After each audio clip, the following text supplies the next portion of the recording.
After my rebirth, I proactively placed the divorce agreement in front of Maxwell. He didn't even glance at it, tossing it aside. I won't give you custody of our son. I don't want custody. Maxwell looked up.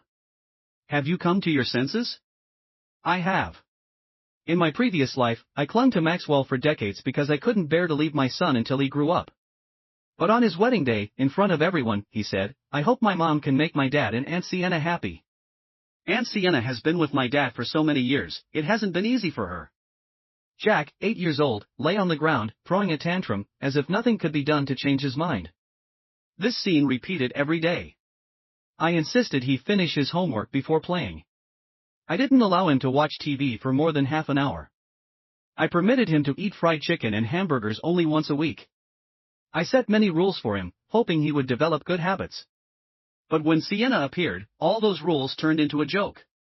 He accused me, Aunt Sienna never makes me do homework. She only takes me out to play. She also doesn't stop me from eating chicken legs. She says boys need to eat more to grow tall. I don't like you at all. I wish Aunt Sienna could be my mom.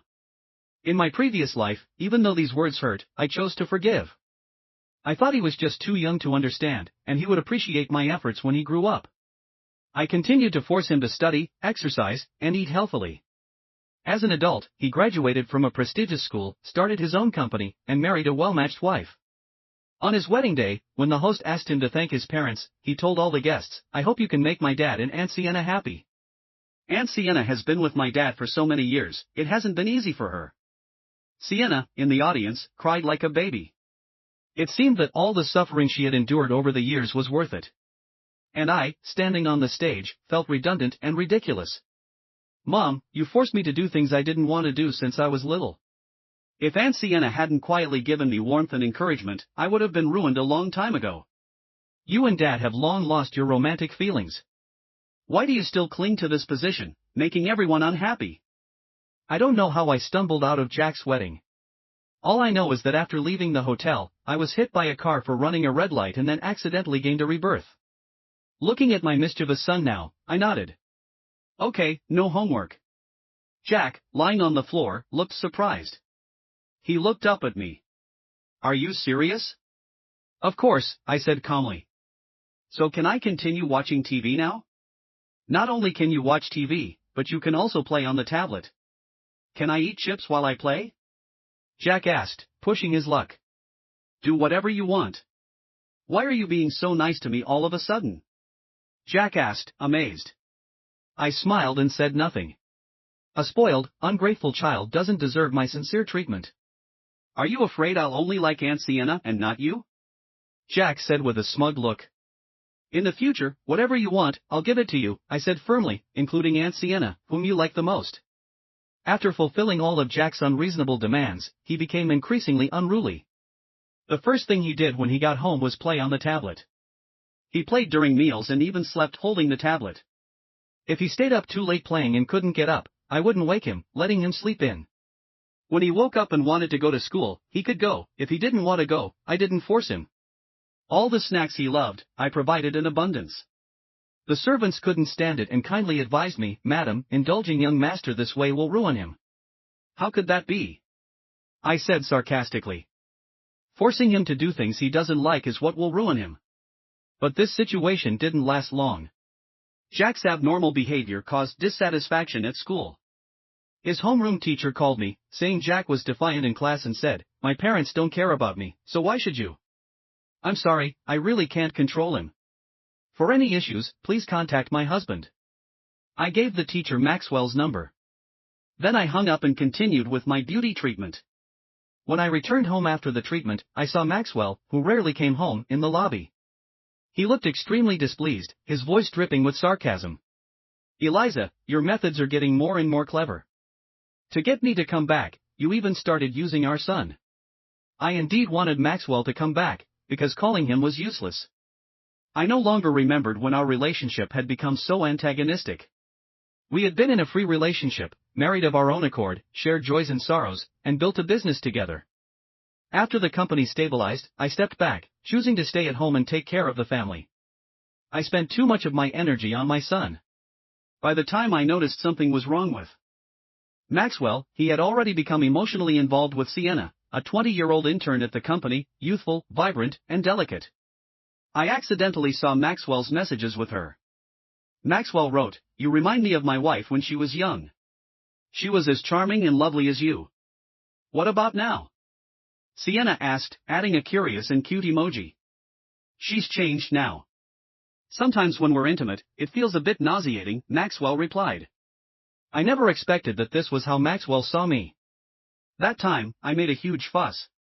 I felt an unprecedented insult to my self-esteem and insisted on divorcing Maxwell. He didn't agree, explaining that he was just joking with the young girl and asked me not to overreact.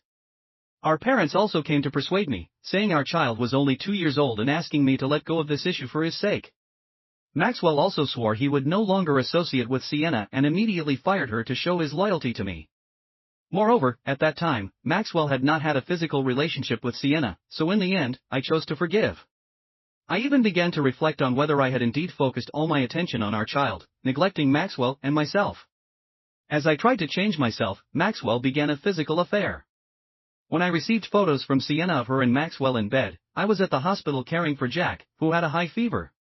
Jack suddenly had a seizure from the fever, and after rushing him to the hospital, I called Maxwell. He answered impatiently, "Enough, Eliza. I'm just out for a business function. Stop making excuses to force me to come back." Alone in the hospital with Jack, I received explicit photos from Sienna in the middle of the night. She said, "Maxwell says you're ugly, even after losing weight, not as delicate and lovely as me." At that moment, I realized that a man's infidelity is infidelity, regardless of whether it's emotional or physical. I proposed divorce again. Maxwell didn't refuse this time but insisted that Jack must stay with him. At that time, Jack was everything to me. I poured all my love into him. He was only 3 years old. My whole world revolved around him, and without me around, he wouldn't sleep, even if he cried until dawn. I couldn't bear to leave him. I considered going to court for custody of the child, but having been out of work for years, I couldn't compete with Maxwell. Our marriage continued to be entangled this way. He never gave up on custody, and I persisted in wanting it. As Jack grew up, I seemed to have gotten used to this broken marriage. Sometimes, habit is indeed a frightening thing. Even though I hated Maxwell's infidelity, I ended up spending more than half of my life with him. Fortunately, heaven gave me a chance at rebirth. I opened the drawer and calmly handed the divorce agreement to Maxwell. When he saw the agreement, he smiled sarcastically. "Eliza, I thought you had come to your senses. You've been quiet for so long, and now you're starting again. What do you want? Isn't the money I give you every month enough?" "Not enough," I replied. "How much do you want?" Maxwell asked generously. "Half of the company's assets." "What are you thinking, Eliza? Are you out of your mind?" Maxwell exploded in anger. "The company was founded by both of us. It's marital property. I've consulted a lawyer, and half of it rightfully belongs to me." "And then?" Maxwell said impatiently. "Unless divorced, this is all marital property. So isn't that what I'm doing now?" I indicated the divorce agreement. Maxwell sneered, dismissing the agreement by tossing it aside. "I won't give you custody of our son. I don't want it anymore." Maxwell looked up. "Have you come to your senses?" "I have." Maxwell impatiently picked up the divorce agreement again and examined it carefully. Besides the property I was entitled to, I didn't ask for anything extra. I also voluntarily gave custody of Jack to Maxwell. Maxwell frowned deeply, putting down the agreement. "Eliza, don't regret this. Giving up custody means you can't see our son without my permission." "I know. Once divorced, I won't remarry you, not even for the sake of our son," Maxwell threatened. "Sign the papers," I said firmly, not wanting to waste words with him. If I hadn't been unable to see him for so long, the first thing I would have done after my rebirth was to file for divorce. Seeing my resolute attitude, Maxwell had no choice but to comply. He signed his name with a flourish. "Eliza, this is all you're doing. If it weren't for you constantly pushing me, I might have let you be Mrs. Joe for a lifetime, considering our son and the years we spent together. But you never learned to appreciate it." "Who cares?" I said indifferently. In the past life, maintaining the marriage with Maxwell was never about the title of Mrs. Joe. It was purely a bond of blood. Pack your things and get out of my house. Maxwell threw the signed divorce agreement at me. I had already packed my luggage. I was just waiting for the divorce from Maxwell. I turned and went upstairs. Jack had also come back from school. The teacher had told him to stay home and reflect for 2 days before returning to school. He had been eavesdropping on my conversation with Maxwell from the corner. Seeing me leave, he hurried to catch up. Are you really getting a divorce from Dad? Jack asked. Are you happy about it? I said lightly, carrying my luggage. From now on, no one will control you. You can do whatever you want. Aren't you afraid that after you divorce Dad, no one will want you anymore? Who told you that no one will want me? I asked, amused. Grandma and Dad both said so, Jack said calmly. They said you're not worthy of Dad and that after the divorce, no one would want you. You're too scared to divorce Dad. I laughed. I had long seen through what kind of person Maxwell was. I didn't expect his mother to be the same. She usually put on a friendly facade, criticizing her son in front of me and saying how hard I had it raising the child. Behind my back, she simply treated me as a free nanny for her grandson. But it didn't matter anymore. They were all insignificant people now. As long as you really don't interfere with me or with Dad and Aunt Sienna, I'll try to persuade Dad to not divorce you, Jack proposed. No need, I patted his head and said gently. Take care of yourself from now on. Because from now on, his growth had nothing to do with me. I left, dragging 2 large suitcases, not looking back. I moved into a furnished apartment I had found in advance near a university. I was preparing for the postgraduate entrance exam to further my education. Maxwell and our college classmates accompanied him in starting his business. I gave up the opportunity for further study. Later, after the business succeeded and we had a son, I shifted my focus to family. I had always regretted not being able to pursue a master's or a doctorate. In this new life, I deeply realized that one must live for oneself. No one will empathize with you. The day after moving out of Maxwell's villa, I saw that Sienna had posted on social media. It was she who had added me first. At the company's anniversary party I attended with Maxwell, Sienna commented on my earrings, and we exchanged WeChat, and she asked for the link later. Sienna got a pair of earrings just like mine, but they were not bought by her. They were a gift from Maxwell. Today, her post was, "Poverty limited my imagination," with a photo of the villa's backyard. The purpose was, of course, to announce to the world that she was now officially with Maxwell and no longer the shameful mistress. I gave them a thumbs up in response. A bitch with a dog, may it last forever.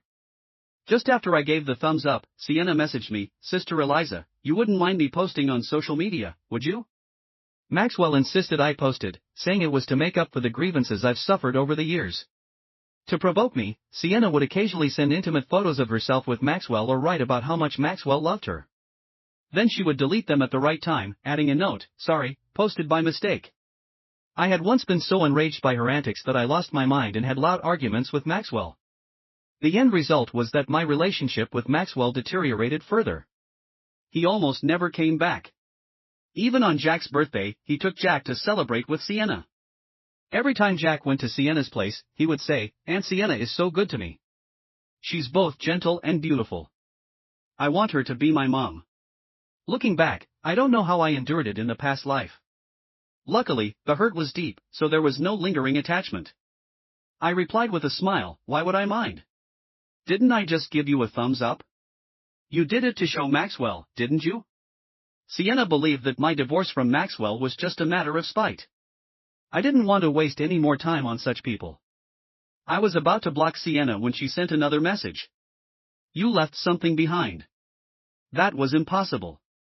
I checked every day, ensuring I didn't leave anything behind. Sienna then sent a photo. It was a box of condoms. I replied generously, "I'm giving them to you. They're expired." Sienna sent a mocking emoji and added, "They weren't used up from years ago. Maxwell uses several of them every day at my place. We can't buy them fast enough." That's perfect then. I don't want the trash. And if you like recycling, it's a way to utilize waste, I responded calmly. Who are you calling trash? Sienna was instantly enraged. As she was typing furiously, I blocked her immediately. Out of sight, out of mind. After blocking Sienna, my social media feed was noticeably cleaner. Without outside disturbances, I devoted myself fully to preparing for my exams. Until 1 month later, when I suddenly received a call from Maxwell. He started with, "Eliza, where have you been hiding? If you don't want the divorce, why are you pretending? It's too late now." I then remembered that today was the last day of the cooling-off period for the divorce, and I had to go to the Civil Affairs Bureau to get the divorce certificate. I'll be at the Civil Affairs Bureau soon. Hanging up the phone, I didn't delay for a second and drove straight to the Civil Affairs Bureau. When Maxwell saw me, he had a sarcastic smile on his face. Previously, when we went to the Civil Affairs Bureau to register for the divorce, we had agreed to meet at 10 o'clock in the morning. Now it was already noon, and the Civil Affairs Bureau staff had left for the day. Maxwell contemptuously said, "Eliza, when you made me sign the divorce agreement, I told you it would be useless to regret it later. No matter what tricks you try, today the divorce has to happen." "Fine," I agreed promptly. "I should thank you. If you hadn't taken the initiative to step aside, I wouldn't have known how well Sienna takes care of children at such a young age. When you took care of our son, it was chaotic at home, but since Sienna came, our son has been very well behaved," Maxwell boasted. "Congratulations on marrying a capable partner," I replied. Still being stubborn, Maxwell said disdainfully. "Let's see how long you can hold out." The moment I received the divorce certificate, I let out a huge sigh of relief. I was afraid that if I delayed, Maxwell would lose patience and walk away, and I really didn't want to waste any more time with him. "Eliza," Maxwell called out loudly from behind as I was walking away quickly. "From now on, we have nothing to do with each other. If you regret it," I drove away, unable to bear hearing another word from Maxwell. After regaining my freedom, I was even more motivated to study. Every day, in addition to studying hard, I also made sure to exercise regularly. I couldn't let myself be plagued with health problems like in my past life. After months of relentless effort, I finally succeeded. During this time, Jack called me hesitantly. He asked, "Mom, do you miss me?" I honestly answered, "No, because Mom is very busy." "Today is my 9th birthday," he seemed a bit disappointed. "Happy birthday," I said with a smile. "Don't you want to spend my birthday with me?" "Dad said that without his permission, I can't see you alone." "Eliza, I won't give you another chance," came Maxwell's cold voice from the other end. "Huh?" I was confused. Had he gone mad? "Sienna is pregnant with my child, and I'm going to marry her," he said proudly. "Congratulations," I responded politely, despite being annoyed at being woken up in the middle of the night. Maxwell seemed to scoff and then hung up on me. I didn't think much of it. If it weren't for receiving Maxwell and Sienna's wedding invitation, I would have suspected they sent it by mistake. But the invitation had my name on it. Of course, just because they invited me didn't mean I had to go. I threw the invitation straight into the trash. Later that day, Jack called me. "Mom, why aren't you here yet?" "Here where?" I didn't immediately understand. "At Dad and Aunt Sienna's wedding hotel." I didn't say I was coming. "But Dad sent you an invitation, right?"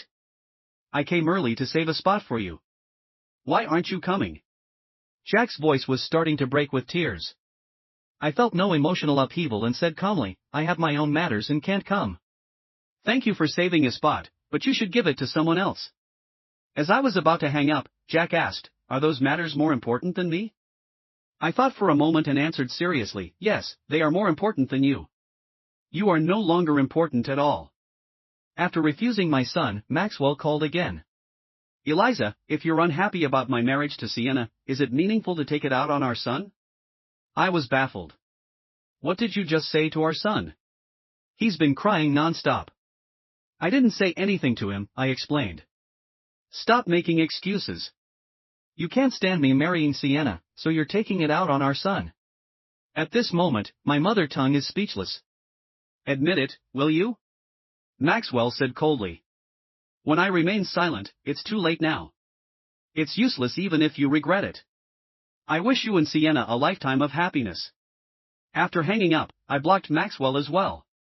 I thought that once Maxwell and Sienna got married, there would be no more connection between us. But less than a month later, Maxwell suddenly appeared at the entrance of my university. At that time, I was leaving the school with my senior after coming out of the laboratory. We were discussing the laboratory data. Suddenly, I saw Maxwell waiting for me at the gate with Jack. How did he know I was studying here? When Maxwell saw me, his gaze was fixed on the person next to me. I felt as if I saw some anger in his eyes, but it might have been an illusion. He said sarcastically, "I wondered why you didn't want your son. It turns out you have a new lover. Eliza, does the other party know you were married and have a son?" "I know." Before I could speak, my senior, Andrew, responded. "I heard her ex-husband is a scumbag. Do you know him?" I couldn't help but laugh. Maxwell's face turned as dark as thunder. He said coldly, "I'm here to see Eliza about something," meaning Andrew should leave. Andrew ignored him and asked me, "Is there trouble?" "No," I smiled at him. "You go back first. I'll go back by myself later. Call me if you need help. I can call the police for you." "Okay." Andrew left, leaving so far away, still so hard to part. Maxwell mocked. I withdrew my gaze and looked at him. "What do you want? Is there any point in blocking me?" Maxwell countered. "Why keep someone who isn't relevant?" I said. "Don't you even want your son?" I glanced at Jack. Jack looked at me longingly. I smiled and said, "He didn't want me, and I respect his choice." "I didn't not want you," Jack hurriedly said. "I want to be with you forever." I approached Jack, noting how he had visibly gained weight, and said with a smile, "Didn't you forget? You said you wanted Aunt Sienna to be your mom. Now she really is your mom. Shouldn't you be happy?" Jack's eyes were red, biting his lip as if he were in pain. Maxwell stopped beating around the bush. "Sienna is pregnant, suffering from pregnancy syndrome, and is easily angered. The doctor said she needs a quiet environment to carry the baby. So during this time, the son will stay with you. But I'm very busy. The workload in the lab is heavy, and I don't have time to take care of him. Also, I need to prepare for my doctoral exams," I said, feeling distressed. "Is studying more important than your son?" Maxwell became enraged. "What use is a degree at your age? How much money can you earn? Isn't the property I divided enough for you to use for your life? Eliza, what are you pretending to be?" I didn't want to argue with Maxwell, but some people really are easily arrogant. I took a deep breath and asked him, "Maxwell, in all these years together, have I ever done anything wrong to you? Why are you suddenly bringing this up?" Maxwell said irritably, "I've never wronged you. I've been dedicated to you, our son, and our old home. Now we are divorced, and you insisted on having custody. Our son also said he prefers Sienna. I've made everyone happy, and now I live my own life. Is there something wrong with that? When did I say you were wrong? Then why question me about my graduate studies? Isn't this a crucial time? Can't you sacrifice a bit for your son?" Maxwell said as if it were self-evident. "Sacrifice?" I asked coldly. "Why should I be the one to sacrifice? Back then, after we graduated from college, you said you needed me to start a business with you, so I sacrificed my qualifications for graduate school. Later, when the business succeeded and we had a son, you said I should sacrifice my career and return to the family. Then after we divorced, I also, as you wished, sacrificed custody of our son. The more I spoke, the more amusing it became. Now you have a new family, don't want the son, and still want me to sacrifice myself to fulfill your happiness. Maxwell, don't you think you're shameless? When did I say I don't want the son? I said that during Sienna's pregnancy, you should temporarily take care of the son. I'll pay double for child support." Maxwell seemed to be slightly on edge and became more agitated. What if Sienna has postpartum depression? And if she recovers from that and then suffers from neurosis? There are so many illnesses in the world, she can always find one or two that suit her, I said with subtle sarcasm. Sienna isn't that kind of person. She treats the son very well, as if he were her own, Maxwell said firmly, naturally catching my implied meaning. If that's the case, how could the son affect Sienna's pregnancy? Isn't that contradictory? Maxwell was left speechless for a moment. Silence fell. Jack suddenly asked me in distress, "Mom, do you really not want me anymore?" He was already 10 years old, and he could understand many things now. "I don't not want you. It's just that since you have Aunt Sienna as your new mom, I feel at ease," I said gently to Jack. In the past, to ensure Jack could study well, I always played the role of the bad guy. Now, with no expectations, I absolutely refrained from saying anything harsh. But Jack seemed dissatisfied. He said, "Mom, don't smile at me like that. When you smile like that, I feel like you don't love me anymore." I patted Jack's head and said, "How could I not love you? I just don't want you to do things you don't like, so you don't ruin yourself when you grow up." All right, Eliza. Maxwell, who seemed unwilling to hear more of my sarcasm, probably felt his pride was hurt. After all, he had never been put in a difficult position by me over the years. As he angrily pulled Jack away, he didn't forget to threaten, "Since you don't care about our son, I won't ask you again. Don't think our son will ever acknowledge you again in the future." I shrugged, indifferent. No matter how I treated him, Jack would never acknowledge me as he grew up, only Aunt Sienna. Why should I endure hardships for no reason? I focused on living the life I wanted. Even though every day was exhausting, I was happy and fulfilled. It turns out that treating oneself well really can lead to a good life. Occasionally being disturbed by others wasn't a big deal. Today, after finishing a set of experimental data, I saw several missed calls from unknown numbers on my phone, which I had turned off silent mode for. When I called back, Maxwell answered. "Eliza, come to the hospital. Our son had an accident and got injured. He's in the hospital." I hesitated for a moment but decided to go to the hospital. After all, Jack is my biological son. Even without feelings, there is still responsibility. As I arrived at the hospital room, I overheard a fierce argument inside. Sienna was screaming, "Maxwell, how long are you going to keep your son here? If you don't send him away, I'll die. His hands, and it'll be a double death. I've already said Jack doesn't dislike you. Why are you fixated on him? He fell down the stairs and broke his bones, and you haven't shown any concern." Maxwell's voice was loud as well. "So you want to see me fall down the stairs too? If I die, you'll have a reason to reconcile with Eliza, and you three can be a family again," Sienna shot back. "Enough, Sienna. Stop making a scene here. Jack needs to recover properly." Maxwell was losing his patience. "Then I'll truly make a scene for you to see." Sienna was aggressive. "I'm warning you, either you make your son leave, or I'll jump off a building with the baby in my belly. Jack is only 10 years old. Where are you going to send him?" Maxwell's voice was trembling with anger. "I don't care where he goes. I just don't want to see him anymore," Sienna was resolute. "Otherwise, just wait for a double death." With that, Sienna turned and left. As she exited the room, she bumped into me. Sienna seemed stunned when she saw me. I saw Sienna, who had become a different person. Was this really the delicate, youthful girl from before? With her pregnant belly, she looked like an advanced-age pregnant woman. It had only been 2 years. "Eliza, what are you doing here?" Sienna was like a ticking time bomb, ready to explode at anyone she saw. "I heard from Maxwell that Jack is in the hospital, so I came to see him." "Are you here to see Jack or Maxwell? What are you trying to seduce Maxwell while I'm pregnant? Is this person insane?" It wasn't surprising for her to go crazy at any moment.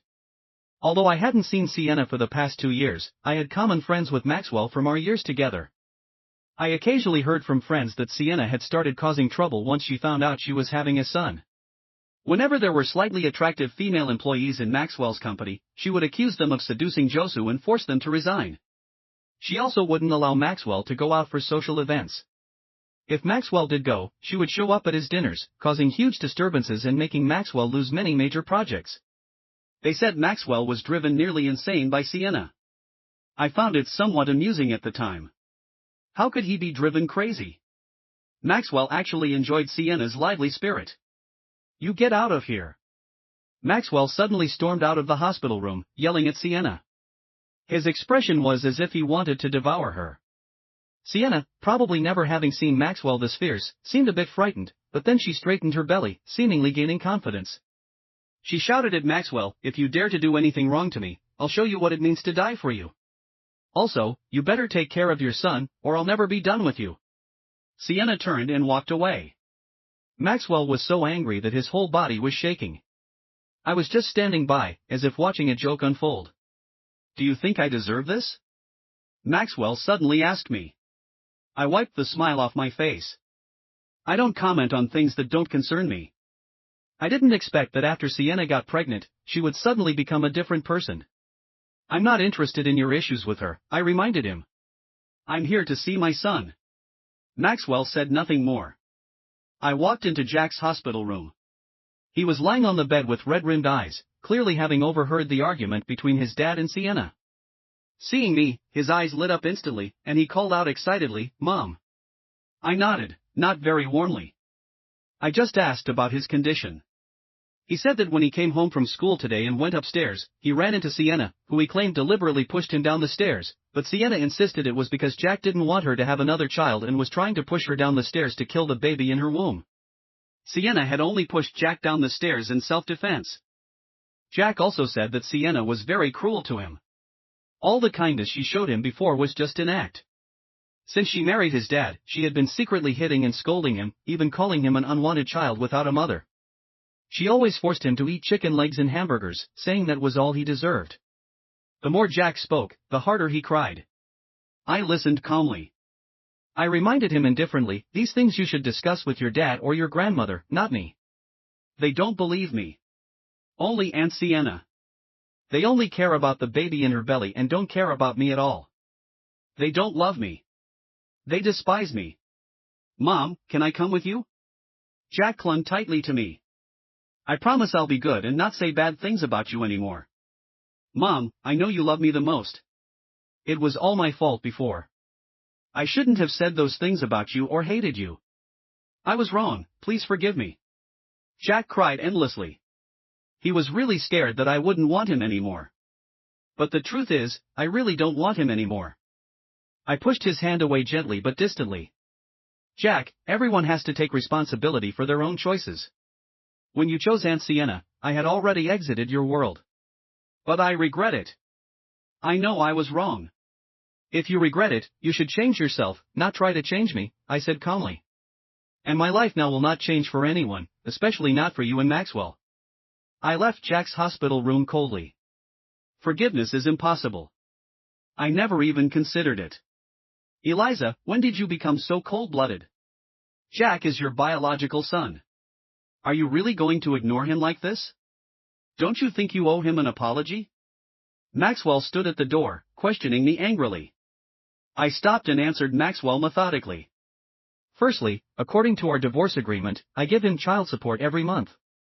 I have fulfilled my responsibilities as a mother and have not ignored him. Secondly, Jack is also your biological son, and you have custody of him.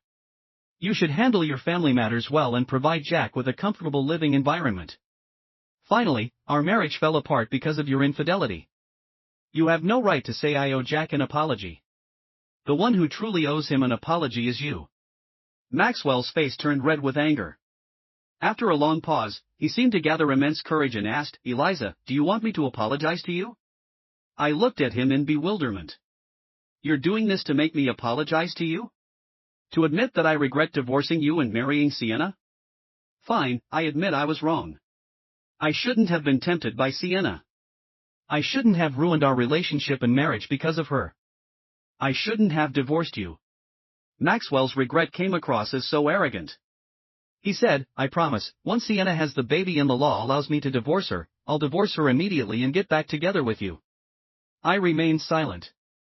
I was truly stunned by Maxwell's words. I couldn't believe how thick-skinned someone could be to say such things with such entitlement.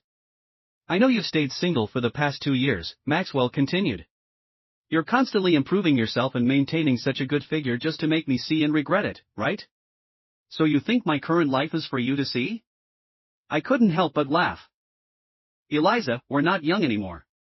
There's no need to go through so many rituals. Just make your point. I really don't have the patience for this." Maxwell seemed uninterested in continuing the conversation. He said, "I still have a large flat available. You and our son can move there for now. Once I divorce Sienna, you can move back to the villa." I remained silent. I just watched Maxwell smile.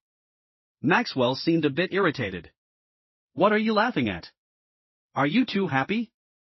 "I'm laughing at how shameless some people can be in this world." "Eliza." Maxwell's anger flared. "I don't know where you get the confidence to think I would remarry a reckless, unfaithful, and arrogant scumbag like Sienna. Am I insane?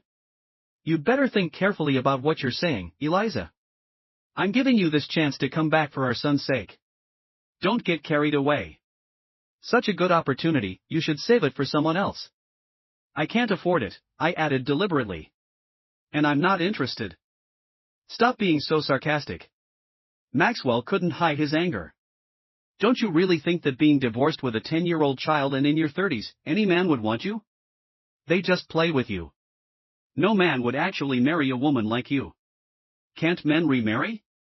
I retorted sarcastically. Men can reform and become priceless. What about women? Maxwell's contempt reached its peak. So this is why Maxwell could recklessly cheat during our marriage. Being a man, he really was smug about it. Don't bother trying. Even if no man wants me for the rest of my life, I won't reconsider you, I refused directly. Before Maxwell could speak, I added, besides, who says a woman must have a man to live? Why can't I enjoy life alone? I live well on my own. Why should I serve someone? Do I not know how to spend money or enjoy life on my own? Am I missing limbs and need a man? Maxwell's face turned red with anger. I found it increasingly amusing. I laughed and laughed. I really don't understand how in this day and age Maxwell's chauvinism can still be so self-evident. In the past life, I must have been out of my mind to endure him for a lifetime. After my unpleasant encounter with Maxwell, he didn't bother me again. I smoothly stayed on campus to continue my PhD studies and kept exploring the academic world I love. At a university reunion, I initially didn't want to go, but I couldn't resist my former best roommate's persistent pleas, especially when they said Maxwell wouldn't be there because of his family issues. So I agreed to attend. During the meal, a classmate couldn't resist gossiping. Did you know Maxwell's new wife almost killed him? They glanced at me and asked, Eliza, you don't mind us talking about your ex-husband, do you? You've already called him an ex-husband, what's there to mind? I said with a smile. Then I'll go ahead, the classmate continued with enthusiasm. Maxwell's new wife is a drama queen. She uses her status to embarrass Maxwell publicly, forbidding him to have attractive female employees at his company and causing trouble at his dinner parties. Her actions almost ruined Maxwell's company. She even wants to kick Maxwell's eldest son out of the house to make room for her own child. But that's not the shocking part. Other classmates were curious and asked, what more had happened? The classmate exaggerated, the most explosive news is that Maxwell's new baby isn't even his biological child. Is that true? Really? How was it discovered? The classmates asked in a flurry. They tested the baby's blood type. The baby is type O, and Maxwell is AB, so he couldn't possibly father a type O child. Wasn't Maxwell furious? Isn't this like being cheated on, especially since his new wife took advantage of this child to act recklessly?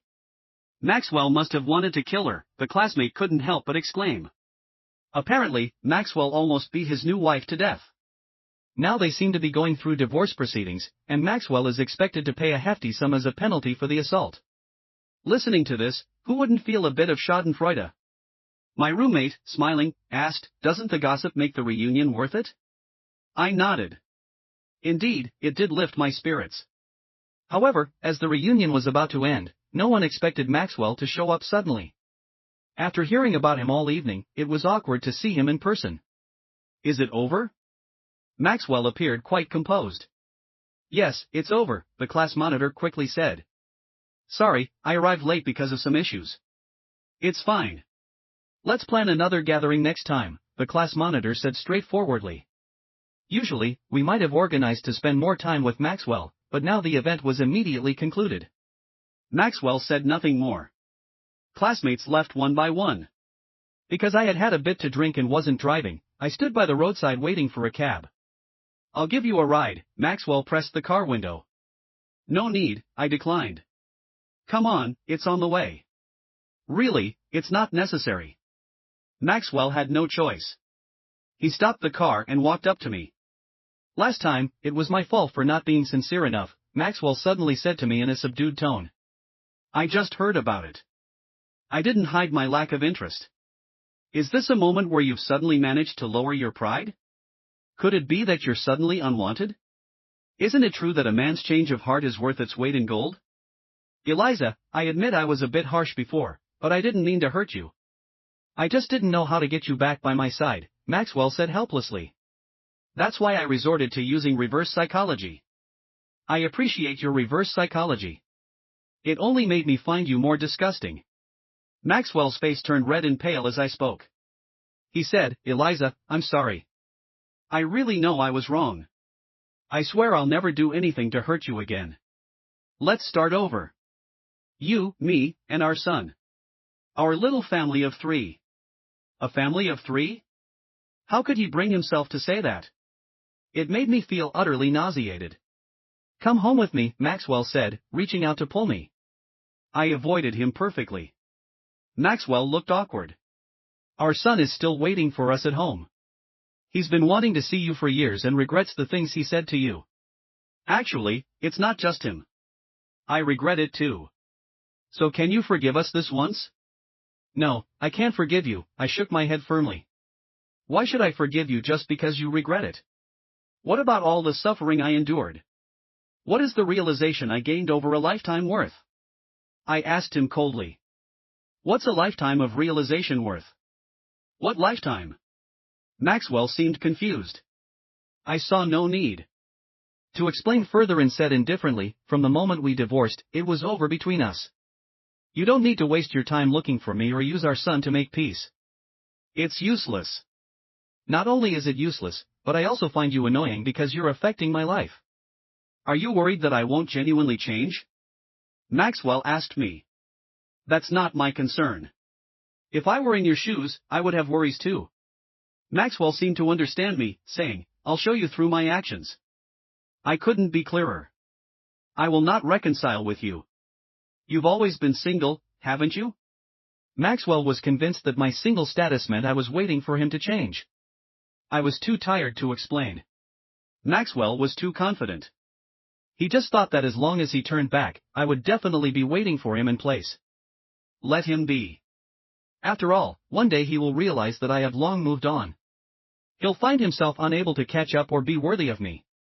6 months later, at a university centennial celebration, all university alumni could come back to attend. The school was bustling with activity. As an outstanding graduate, I stood on the podium in the grand hall. The audience was filled with people, including Maxwell. He probably couldn't believe I was standing on such a prominent and significant stage.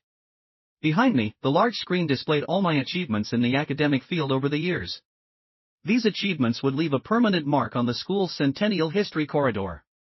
After my speech, the auditorium erupted with thunderous applause.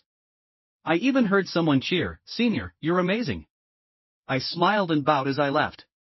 Walking around the campus, many students came to ask for photos and autographs. After finally managing to send off wave after wave of students, I saw Maxwell with a much older Jack standing in front of me. Jack excitedly said, "Mom, I just saw your speech in the auditorium. I'm so proud. I heard people around saying you're amazing." I smiled faintly and politely thanked him. Then I turned to leave. "Eliza," Maxwell called out to me nervously. I turned to look at him. His eyes were still full of astonishment, as if he didn't understand when I had changed into someone completely different from the middle-aged woman who used to revolve around him and our son. He sincerely said, "You were really amazing today. I didn't expect you to have such achievements in the academic world. So, do you have self-awareness now?" I asked him with a sneer. Maxwell's face showed some embarrassment but quickly concealed it. He said, "I didn't want to reconcile just because of your current achievements. I didn't know before and kept pleading." "I know you've always resented me for betraying you," Maxwell said in a panicked tone, as if he finally realized that I seemed to be moving further away from him. He excitedly continued, "The truth is, I've always liked you. My feelings for Sienna were just novelty and a man's vanity. I never intended to divorce you. My relationship with Sienna was just a temporary fling." I felt as if I had heard the greatest joke of this lifetime. But I didn't interrupt him. Maxwell, full of regret, said, "The reason I fought for custody of our son back then was to avoid divorcing you because I knew you couldn't bear to part with him. But I didn't expect you to actually give up custody, and I was left with no choice but to agree to the divorce. But after the divorce, I never intended to stay with Sienna. I was always waiting for you to come back. I even used protection every time I slept with Sienna. I never intended for her to get pregnant. So I should thank you for your grace, having betrayed me both emotionally and physically, yet still mercifully using protection when you were with someone else. When Sienna said she was pregnant, I didn't think much of it. I never doubted that Sienna might have cheated on me. I thought the contraception just wasn't effective enough. Maxwell's anger was still evident as he spoke. He paused for several seconds before continuing. When Sienna insisted that I give her a formal relationship, I didn't agree. Do you remember that night when I called you? If you had said you didn't want me to marry Sienna, I wouldn't have married her. But you didn't say anything. Out of frustration, I agreed to marry her. Even on the day of our wedding, I was still waiting for you to stop it. If you had come, I would have chosen you without a doubt. But you didn't. I had no choice but to marry Sienna. Listening to Maxwell's so-called love for me, I could only say it was incredibly difficult to assess. He continued in agony. After marrying Sienna, she went wild and made me a laughingstock in the business world. That's when I truly realized how good you were to me and how tolerant you were.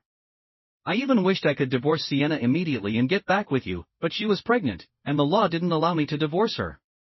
So I hoped you would wait. For me. I even tried to use our son to make you change your mind, but you kept rejecting me. Do you know how afraid I was? I was truly terrified of never being able to get you back. Maxwell's eyes were red. I found it all incredibly laughable. At least back then, I never felt his fear. He still stood tall and aloof in front of me. Later, Sienna had a son, but he wasn't mine. I was furious yet relieved. I could finally divorce Sienna immediately and be with you. Maxwell looked at me with hope in his eyes. Eliza, I'm sorry. I was ridiculously wrong before. From now on, if I do anything to hurt you, I will break my own legs. Mom, I promise I'll be good and never hurt you again, Jack vowed alongside him. I looked at the father and son at their regret, their deep feelings, and their expectations, but I remained unmoved. Seeing my lack of reaction, Maxwell spoke again. Eliza, will you come back to us? Let us make up for the hurt we caused you. No need, I shook my head. I've long healed from those wounds. I didn't need them. I didn't crave them. Maxwell, don't you think you're no longer worthy of me? I interrupted him, mocking his self-righteousness.